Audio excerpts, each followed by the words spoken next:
Hello बच्चों,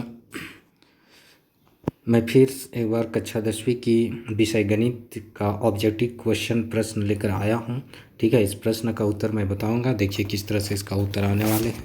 ठीक है, इस वीडियो पर बने रहिए। 40 प्रश्न है, ये इंपॉर्टेंट क्वेश्चन है जो आपके एग्ज़ाम के लिए बहुत ही इंपॉर्टेंट हो सकते हैं। इसलिए इस प्रश्न को देखिए और आंसर क्या होगा उसे भी देखिए। ठीक है, 14 जीरो यानी 140 का अभाज्य गुणनखंड के रूप में इसे लिखना है। तो हम लोग कैसे लिखेंगे इसको?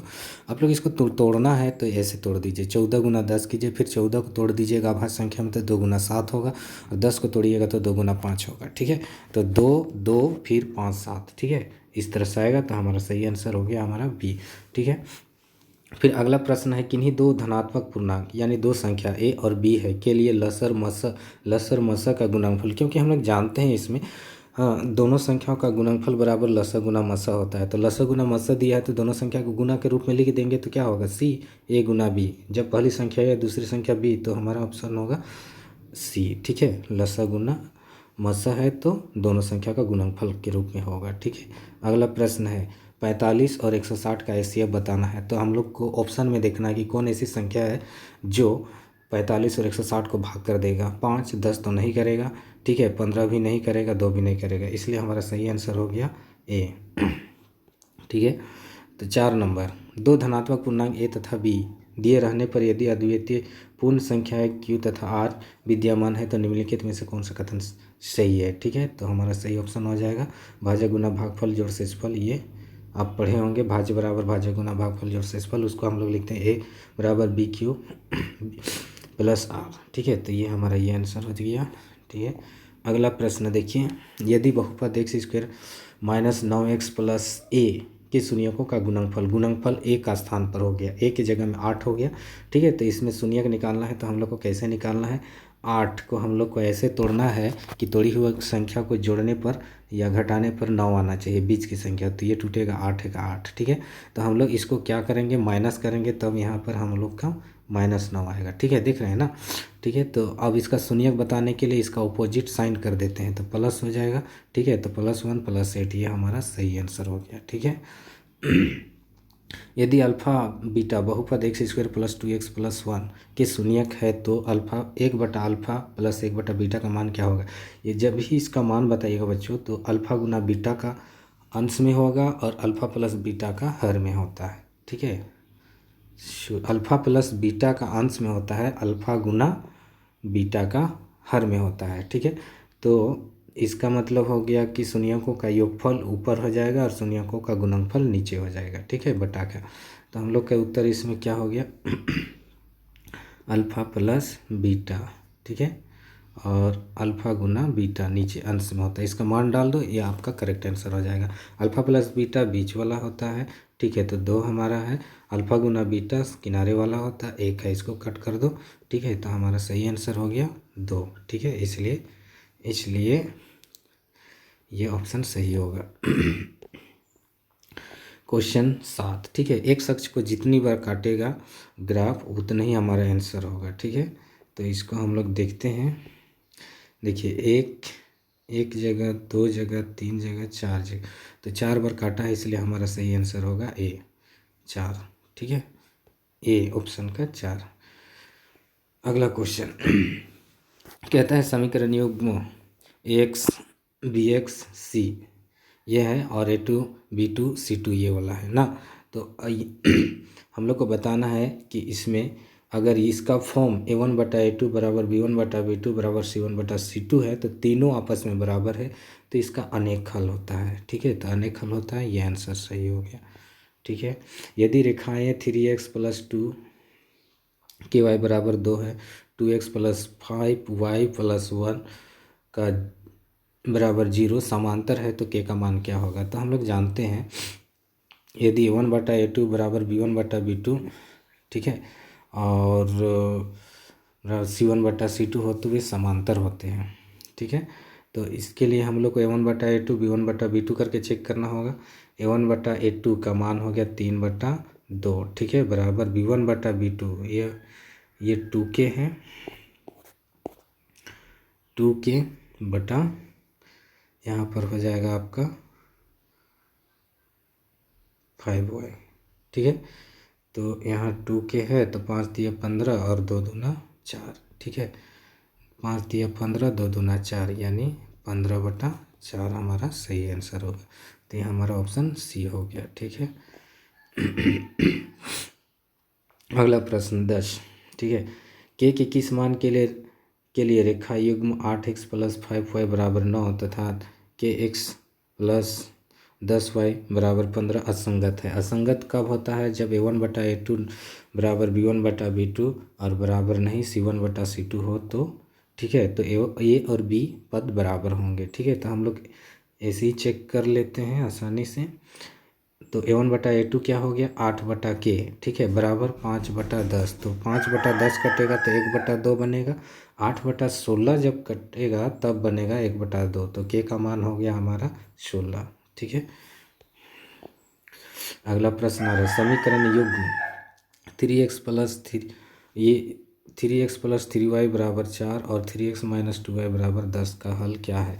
तो बच्चों इसमें आप बहुत ही आसान तरीक़ा से इसको हल कर सकते हैं। देखिए मैं इसमें कैसे हल करोगे मैं बताने वाला हूँ।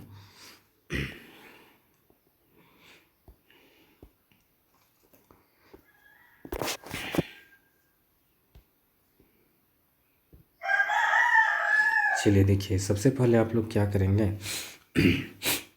x का मान निकालेंगे। x का मान निकालने के लिए आपको सबसे पहले क्या करना है, देखिए मैं कहाँ से कहाँ गुना कर रहा हूँ उसको ध्यान से देखिए। इसको गुना कीजिए, ठीक है। तो कितना हो गया? 9, ठीक है। और जो गुणनफल हो करके आएगा उसको बटा के नीचे हर के रूप में लिखना है x का मान निकालने के लिए, ठीक है। x का ये अब यहाँ पर 3 तिया 9 कर दिया, ठीक है। और उसके बाद हम लोग को करना है, देखिए इसको 2 × 10, 10 हो गया तो इसका आंसर होगा -10, ठीक है। और -10 आया तो 9 और 10 को हम लोग को घटाना है तो उसके लिए माइनस, फिर ये गुना किए उसके लिए माइनस, तो प्लस हो गया।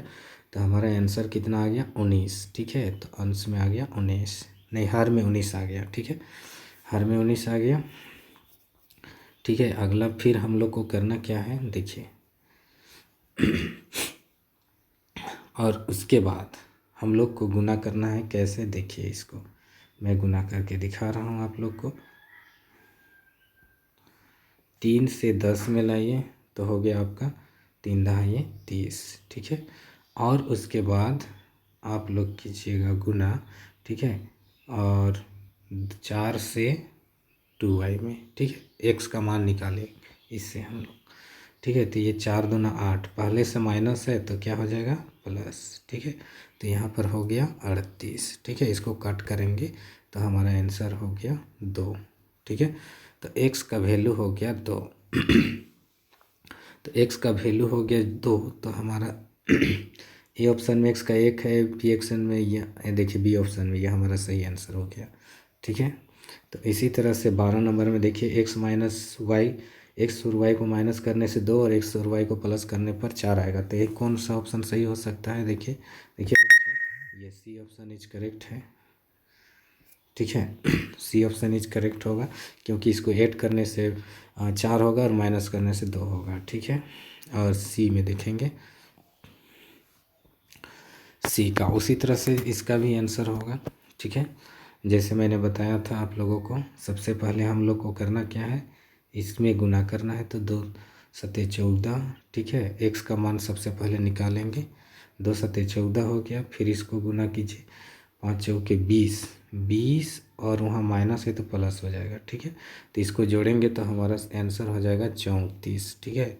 ऐसे फिर इसके बाद हम लोग को करना क्या होता है, यहाँ से हम लोग इसको गुना करेंगे, ठीक है।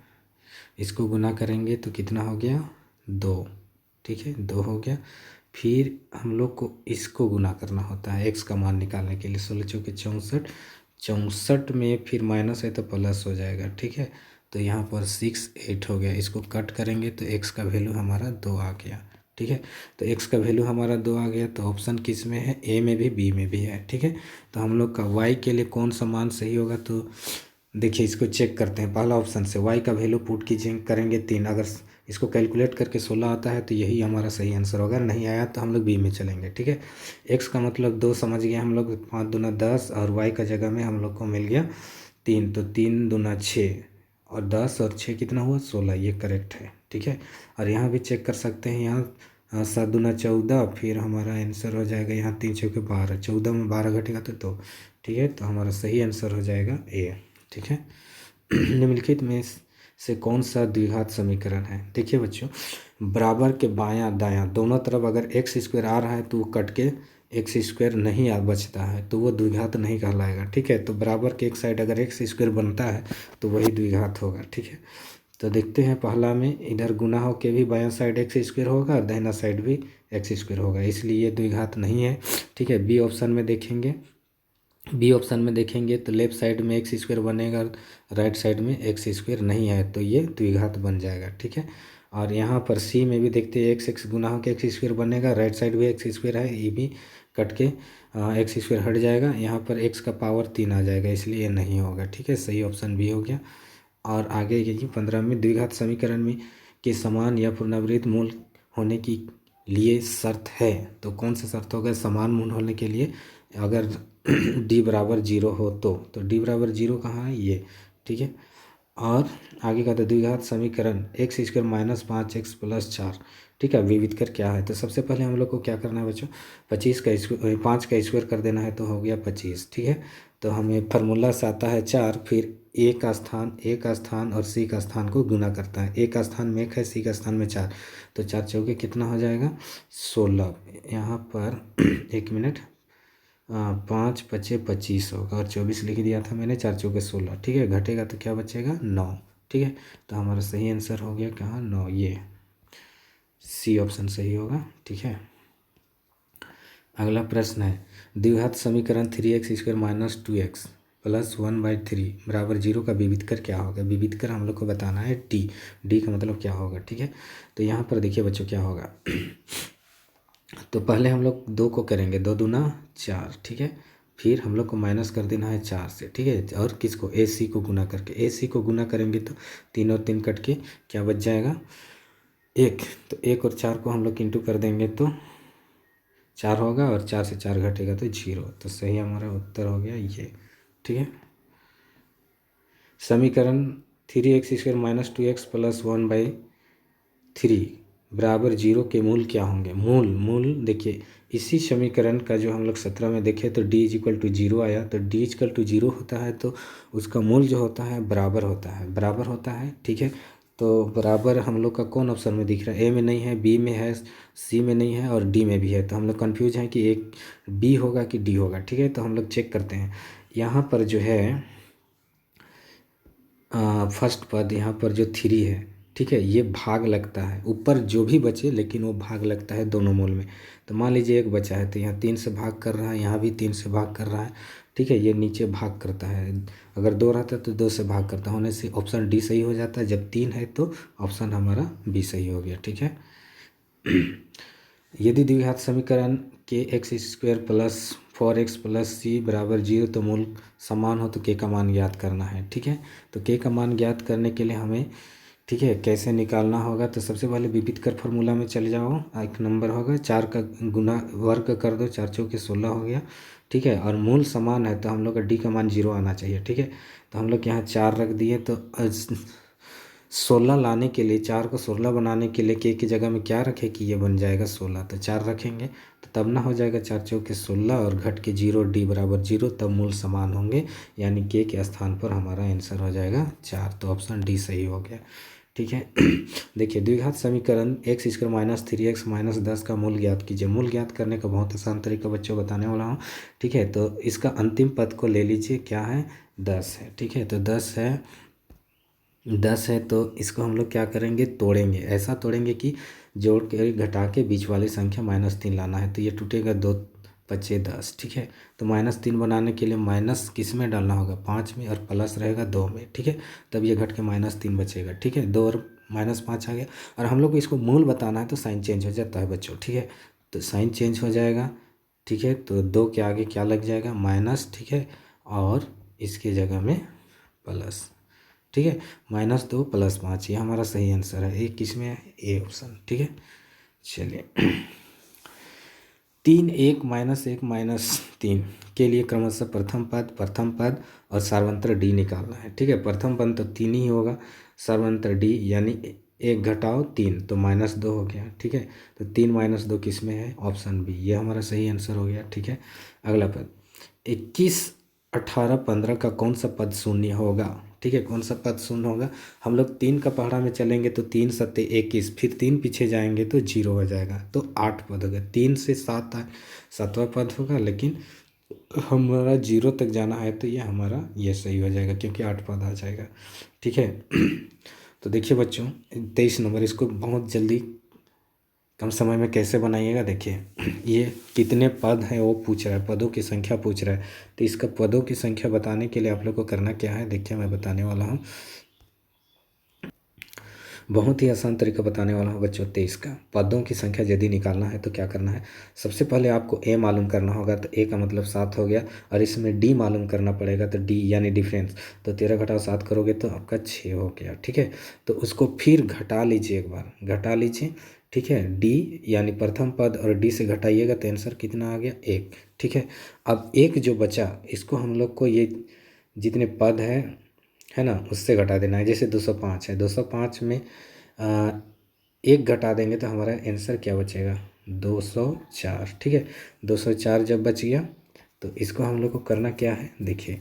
ठीक है, जितना डिफरेंस यानी है, ठीक है, उस डिफरेंस से भाग कर देना होता है।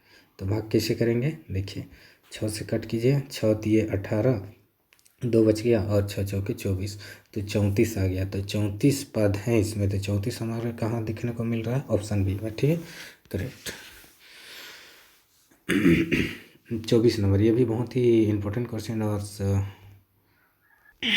देखिए बच्चे 24 नंबर किस तरह से हल होने वाले हैं। ठीक है, तो सबसे पहले आप लोग क्या करेंगे कि अंतिम पद क्या है उसे प्राप्त करने के लिए आप लोग को 40 और 6 को गुना कर देना है। 6 चौके 24 और एक 0 लग जाएगा। ठीक है, अंतिम पद आपका हो जा रहा है 240। ठीक है, तो और उसके बाद हम लोग को करना क्या है जितने इनकी डिफरेंस है उसको इसमें जोड़ देना है, यानी 6 से विभाज्य, यानी वही 6 डिफरेंस है तो 6 जोड़ेंगे तो कितना हो जाएगा? 246। ठीक है, फिर उसके बाद हम लोग को क्या करना है, ठीक है, जितने धन पूर्णांक है जितने उसको आधा करना है, यानी n की संख्या का। तो 40 है, 40 का आधा कितना हो गया? 20। अब इसको हम लोग को गुना कर देना है। ठीक है, गुना करिए वो आपका आंसर हो जाएगा। ठीक है, 2 छक 12 के 2, ठीक है, लास्ट में 0 लग जाएगा, 2 चौके 8 और एक 9 और 2 दूना 4। ठीक है, ये 20 का एक 0 लग गया, तो 49 20 हमारा सही आंसर सी हो गया। ठीक है, तो 25 नंबर, सभी खाली स्थान त्रिभुज समरूप होते हैं। तो कौन त्रिभुज समरूप होता है भाई? ये समबाहु त्रिभुज, समबाहु त्रिभुज समरूप होता है, इसलिए हमारा ये ऑप्शन सही हो जाएगा। ठीक है, अगला प्रश्न आ रहा है, देखिए 26। यहाँ पर कहता है ABC में यदि, देखिए ऐसे फिगर वाला जब प्रश्न आ जाए तो हमारा सही आंसर क्या होगा? ठीक है, BD ये BD और AE ये हमारा मान दिया हुआ है। ठीक है, और EC ये हमारा मान दिया हुआ है, AD ये मान दिया हुआ नहीं है। तो इस स्थिति में हम लोग को करना क्या होता है ना, इसको पहले गुना कीजिए। ठीक है, गुना करेंगे तो हमारा आंसर क्या हो जाएगा? देखिए BD कितना है? 7.2। ठीक है, गुना 1.8। ठीक है, और गुना करने के बाद जो EC जो दिया हुआ है इसका जो पेयर बनता, ठीक है, तो यहाँ x जो लिखा हूँ उसके लिए मान निकालने के लिए यहाँ वाला मान से गुना में भाग कर दीजिए। इसी कितना है? 54। ठीक है, 54 दशमलव बाद में कीजिएगा। यहाँ पर कट करेंगे तो 18 तिया 54 और 24 तिया 72, तो 24 आ गया, तो दशमलव पीछे से एक अंक बाद है तो 2.4 हो गया। ठीक है, इसका आंसर तो कहाँ पे है? ऑप्शन सी में है। ठीक है, ऑप्शन सी में ये सही आंसर। कहते हैं यदि एक त्रिभुज के दो कोण एक अन्य त्रिभुज के दो कोण के क्रमशः बराबर हो तो दोनों त्रिभुज, ठीक है, देखिए समरूप होते हैं। समरूपता की इस कटौती के नियम को क्या कहते हैं? ये एंगल समरूपता ठीक है। 28 नंबर, निम्न में से कौन त्रिभुज की सर्वसमता की कसौटी नहीं है? सर्वसमता की कसौटी तो त्रिभुज अगर एंगल हो तो वो सर्वसम में नहीं है, ठीक है। और एस एस है, ए है, डी ऑप्शन भी है, सी ऑप्शन भी है, ए ऑप्शन भी है, लेकिन बी ऑप्शन नहीं है। एंगल से त्रिभुज सर्वसम नहीं होता है, ठीक है। 29 नंबर प्रश्न को देखते हैं बच्चों। दो समरूप त्रिभुज के क्षेत्रफल का अनुपात बराबर हो तो, ठीक है, इनकी क्षेत्रफल का अनुपात बराबर हो तो ये त्रिभुज के निश्चित रूप से होंगे।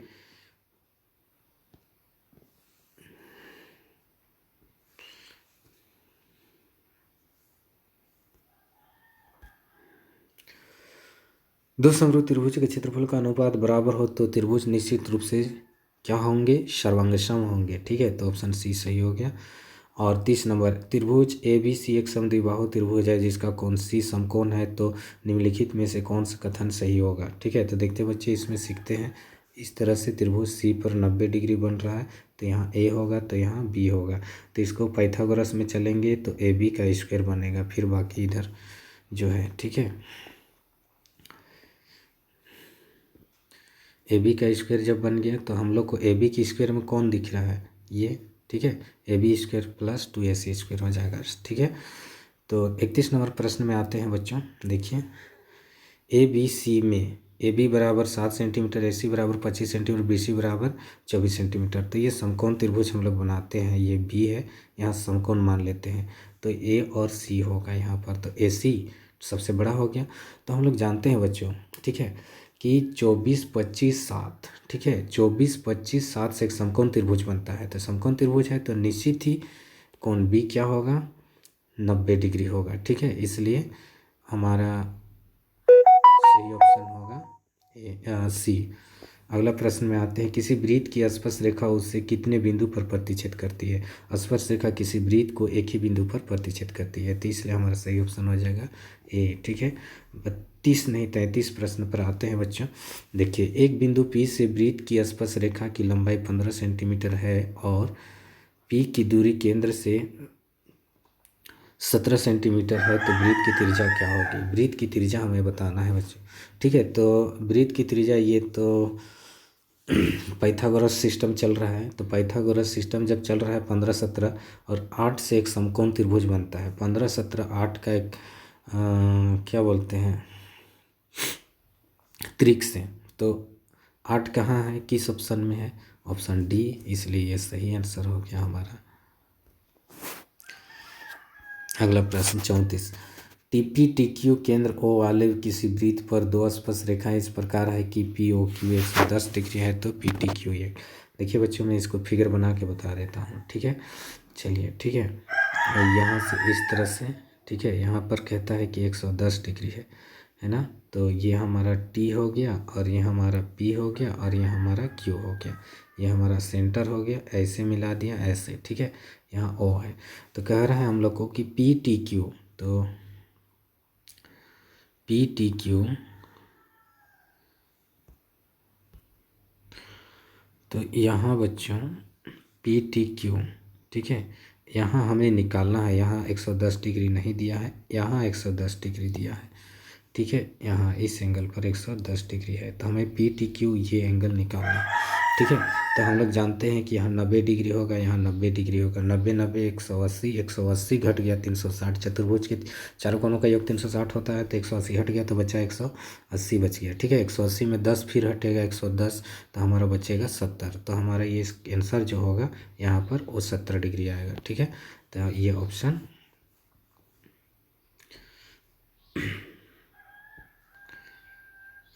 सही होगा। किसी वृत्त की स्पर्श रेखा वह रेखा है जो वृत्त को केवल, किसी वृत्त की स्पर्श रेखा वह रेखा है जो वृत्त को केवल एक बिंदु पर प्रतिच्छेद करती है, ठीक है। एक ही बिंदु पर स्पर्श रेखा प्रतिच्छेद करती है, इसलिए सही आंसर हो गया, ठीक है। अगला देखते हैं 36, 120 डिग्री केंद्रीय कोण और 7 सेंटीमीटर त्रिज्या वाले त्रिज्याखंड का क्षेत्रफल निकालना है। तो त्रिज्याखंड का क्षेत्रफल निकालने के लिए थीटा बटा 360 यानी 120 बटा हम लोग को कट करना है 360 को। तो देखिए 0 0 कट जाएगा, 12 3 36, यानी हमको इसमें मिल गया नीचे 3, ठीक है। और पाई आर स्क्वायर तो 22/7 हो गया, ठीक है। और स्क्वायर यानी 7 × 7, ठीक है। ये 7 7 कट गया और हमारे ऊपर बच गया 22×154/3, ठीक है। यानी 154/3। ये ऑप्शन किस में है? देखिए ऑप्शन सी, बी होगा, ऑप्शन बी, ठीक है। ये करेक्ट आंसर हो गया। अगला प्रश्न 37, एक वृत्त के चतुर्थांश का क्षेत्रफल क्या होगा जिसका परिधि 22 सेंटीमीटर। तो बच्चों ये वृत्त का परिधि 22 सेंटीमीटर है तो इसका त्रिज्या आ जाता है उस समय 7/2, ठीक है। तो चतुर्थांश का यदि क्षेत्रफल निकालना है तो हमारा क्षेत्रफल क्या होगा, इसके लिए हमें करना क्या है देखिए पाई आर स्क्वायर करना है। पाई आर स्क्वायर करोगे तो इसका क्षेत्रफल हमारा कितना आ जाएगा 22/7, ठीक है। 22/7 हम लोग को लिखना है ऐसे, और आर स्क्वायर होता है तो 7/2, ऐसे 2 बार लिख देना है, ठीक है। ये कट जाएगा एक बार 11 बनाएगा, 7 और 7 भी कट जाएगा, ठीक है। 7 और 7 भी कट जाएगा तो हमारा बच गया 11 7 77, ठीक है 77। नीचे क्या बचा 2। हम लोग को फिर चतुर्थांश का बताना है तो इसे हमें फिर 4 से भाग देना है। तो 4 से भाग देना है तो 4 से भाग लगेगा तो 2 और 2 गुना होके बन जाएगा ये 8, ठीक है। तो 8 को हम लोग को क्या करना होगा 8 से हमें भाग देना है 77 में, ठीक है। तो ये भाग लग जाएगा तो 9 बनेगा, 8 9 72। तो 9 दशमलव वाला कौन ऑप्शन है?